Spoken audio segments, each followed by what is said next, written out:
میرا نام سارہ ہے۔ میں نے کبھی سوچا بھی نہیں تھا کہ محبت مجھے اس جہان سے جوڑ دے گی جو انسانوں کا نہیں بلکہ جنات کا ہے۔ یہ سب کچھ اس دن شروع ہوا جب میں اپنے والدین کے ساتھ ایک نئے شہر شفٹ ہوئی۔ ہمارا نیا گھر شہر کے کنارے پر ایک پرانے قبرستان کے پاس تھا، اور محلے کے لوگ اکثر کہتے تھے کہ رات کے وقت اس علاقے سے عجیب آوازیں آتی ہیں۔ میں ان باتوں کو وہم سمجھتی تھی، لیکن پہلی رات ہی مجھے نیند نہیں آئی۔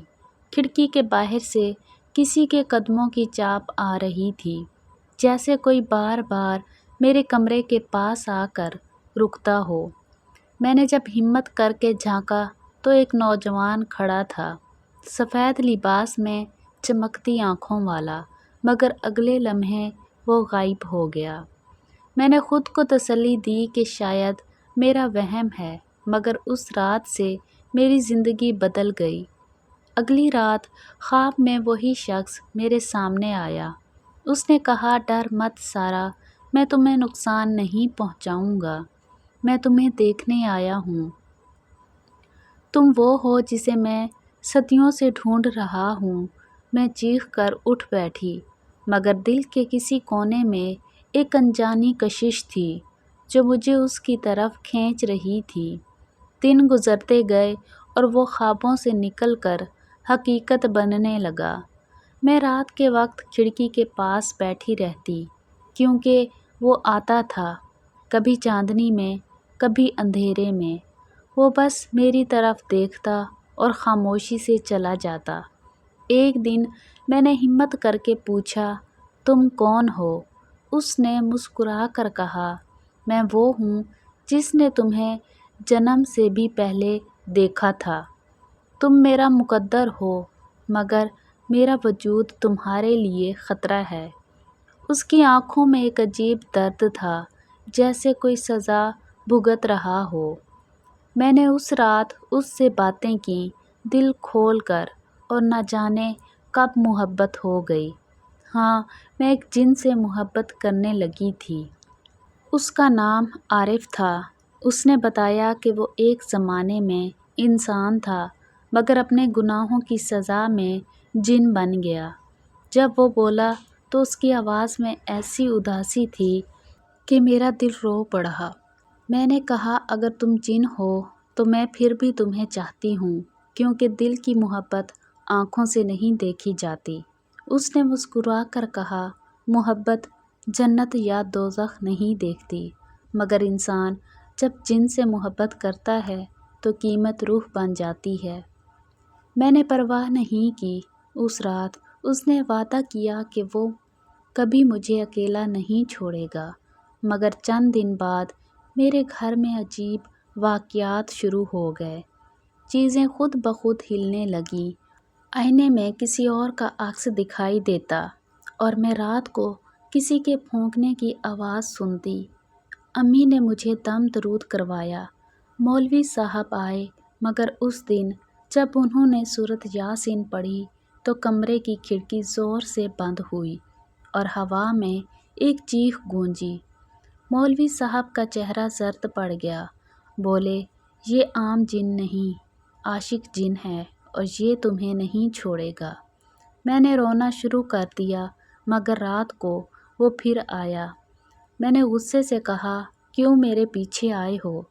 تم نے میری زندگی تباہ کر دی۔ اس نے کہا، میں نے تمہیں بچایا ہے۔ وہ لوگ جو تمہارے گھر کے مالک تھے، وہ تمہیں قربانی بنانا چاہتے تھے، مگر میں نے ان سب کو ختم کر دیا۔ اس کی آنکھوں میں خون کی لالی تھی۔ میں لرز گئی۔ کیا میں ایک قاتل جن سے محبت کر بیٹھی تھی؟ مگر اس کے لہجے میں محبت سچی تھی، اور میں اسی محبت میں ڈوبتی چلی گئی۔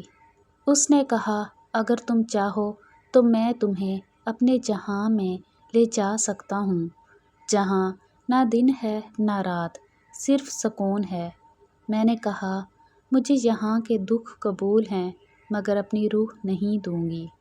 اس نے چپ چاپ میری طرف دیکھا، پھر بولا، تو یاد رکھنا محبت کبھی ختم نہیں ہوتی، صرف شکل بدلتی ہے۔ اگلی صبح جب میری آنکھ کھلی تو کمرے میں خوشبو پھیلی ہوئی تھی اور دیوار پر خون سے لکھا تھا، میں واپس آؤں گا۔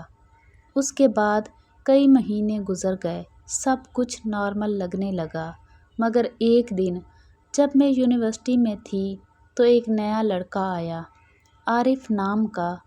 وہی مسکراہٹ، وہی آنکھیں، اور جب اس نے پہلی بار میرا نام لیا تو میری روح کانپ گئی۔ میں جان گئی کہ وہ واپس آ چکا ہے، ایک انسان کے جسم میں۔ اس نے دھیرے سے کہا، میں تمہیں بھلا کیسے چھوڑ سکتا ہوں، تم تو میری سزا ہو، میری محبت ہو۔ میں چپ رہی، مگر اس لمحے میرا دل کسی اندیکھے خوف میں ڈوب گیا، کیونکہ اس کی کلائی پر وہی نشان تھا جو اس جن کے ہاتھ پر تھا۔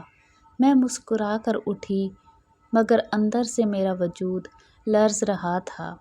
اس دن کے بعد میری نیند، سکون اور عقل سب ختم ہو گئی۔ وہ میرا ہم جماعت تھا، مگر اس کی آنکھوں کے پیچھے ایک پرانا جہاں چھپا ہوا تھا۔ کبھی کبھی اس کی آنکھیں بدل جاتیں، روشنی کی جگہ اندھیرا آ جاتا۔ ایک دن میں نے اس سے پوچھا، کیا تم واقعی عارف ہو یا وہ جن جو مجھ سے محبت کرتا تھا؟ اس نے مسکرا کر کہا، میں دونوں ہوں، کیونکہ تم نے ایک بار روح سے محبت کی تھی، جسم تو بس ایک پردہ ہے۔ اس دن کے بعد سے میں کسی سے بات نہیں کرتی۔ لوگ کہتے ہیں کہ میں پاگل ہو گئی ہوں، مگر سچ یہ ہے کہ میں آج بھی اس کی موجودگی محسوس کرتی ہوں۔ کبھی ہوا میرے کانوں میں اس کی آواز لاتی ہے، کبھی خوابوں میں وہ مجھے چاندنی میں بلا کر کہتا ہے، سارا تم میری ہو، ہمیشہ میری رہو گی۔ اور اب جب میں یہ سب سنا رہی ہوں تو آپ کو لگ رہا ہوگا کہ یہ سب کہانی ہے، مگر نہیں، یہ کہانی نہیں، یہ میرا انجام ہے، کیونکہ کل رات میں نے اپنے آئینے میں اس کی جھلک دیکھی اور وہ مسکرا رہا تھا۔